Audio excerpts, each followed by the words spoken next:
O que é o marco temporal sobre terras indígenas? Entenda o que está em jogo no julgamento do STF. Tese analisada pelo Supremo após recurso da FUNAI prevê que indígenas podem reivindicar somente terras ocupadas por eles antes da promulgação da Constituição de 1988, desconsiderando grupos já expulsos. Julgamento deve ser retomado em 1º de setembro. Assisto agora, em Últimas Notícias. O Supremo Tribunal Federal, STF, começou a julgar nesta quinta-feira, 26, se demarcações de terras indígenas devem seguir o chamado marco temporal. Por esse critério, indígenas só podem reivindicar a demarcação de terras que já eram ocupadas por eles antes da data de promulgação da Constituição de 1988. Veja mais abaixo. A discussão põe ruralistas e povos originários em lados opostos. O governo Bolsonaro é favorável à tese. A decisão pode definir o rumo de mais de 300 processos de demarcação de terras indígenas, que estão em aberto no país. Indígenas de todo o Brasil acamparam na esplanada dos ministérios em protesto contra o marco. Eles promoveram manifestação pelas ruas da capital federal. A demarcação de terras indígenas é um direito garantido pela Constituição Federal de 1988, que estabelece aos indígenas o chamado direito originário sobre as suas terras ancestrais. Isso quer dizer que eles são considerados por lei os primeiros e naturais donos desse território, sendo obrigação da União demarcar todas as terras ocupadas originariamente por esses povos. Esta reportagem abordará os seguintes assuntos. Leia também. Segundo o Instituto Socioambiental, ISA, uma organização não governamental, a tese do marco temporal vem sendo utilizada pelo governo federal para travar demarcações e foi incluída em propostas legislativas anti-indígenas. Defensores da causa indígena temem que demarcações de terras já feitas sejam revogadas caso o STF valide o marco temporal.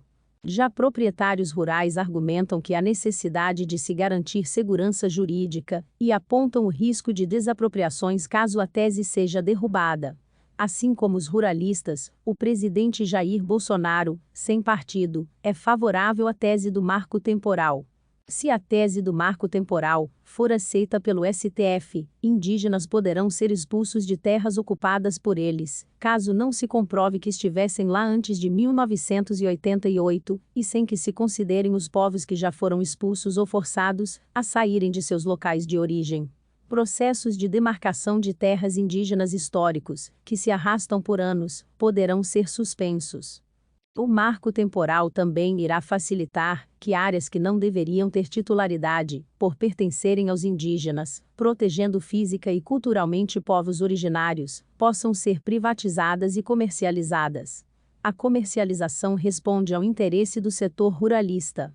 Em 2013, o TRF4 havia aceito a tese do marco temporal ao conceder ao Instituto do Meio Ambiente de Santa Catarina a reintegração de posse de uma área que é parte da Reserva Biológica do Sassafrás, onde fica a terra indígena Ibirama-Laclanon. Na região, vivem os povos Xoclengue, Guarani e Caingangue. A decisão do TRF4 mantinha entendimento de 2009, de outra decisão da Justiça Federal em Santa Catarina. Agora, o STF julga um recurso da Fundação Nacional do Índio, FUNAI, que questiona a decisão do TRF4.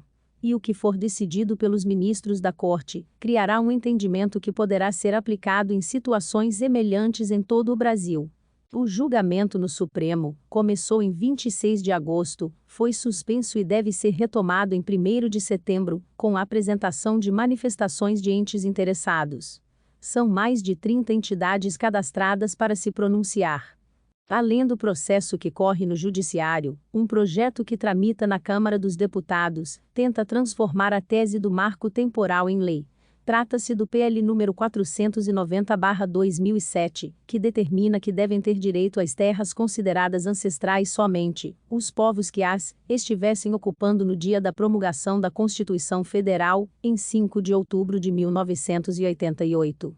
A proposta do Legislativo altera o Estatuto do Índio para permitir, segundo o texto, um contrato de cooperação entre índios e não índios, para que estes possam realizar atividades econômicas em terras indígenas.